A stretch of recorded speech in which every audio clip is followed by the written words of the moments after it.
Pemirsa Dinas Kependudukan dan Pencatatan Sipil Kota Denpasar mewali ngemargiang sosialisasi identitas kependudukan digital Majang OPD Pemerintah Kota Denpasar.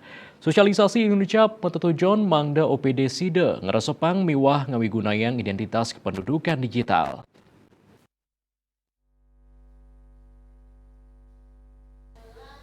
Kepala Disduk Capil Kota Denpasar, Dewa Gede Juli Artabrata Mausang, pemargi sosialisasi identitas kependudukan digital punike, anutin saking Peraturan Menteri Dalam Negeri Nomor 72 Tahun 2022 tentang standar dan spesifikasi perangkat keras, perangkat lunak, dan belangko kartu tanda penduduk elektronik, serta penyelenggaraan identitas kependudukan digital.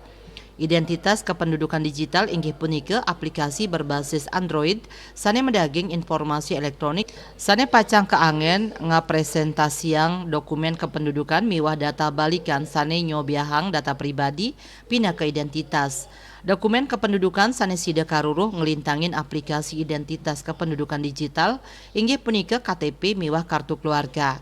Selanturnya nih data balikan sanesida karuruh inggih punika kartu vaksin, NPWP, kepemilikan kendaraan, data kepegawaian, BKN tur daftar pemilih tetap.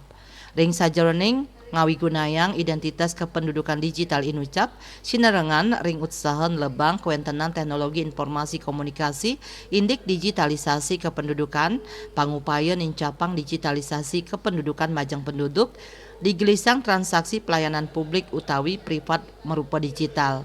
Asa punika taler antuk ngerakse keamanan kepemilikan identitas kependudukan digital ngelintangin sistem autentikasi ring sajroning nambakin pemalsuan miwah kebocoran data.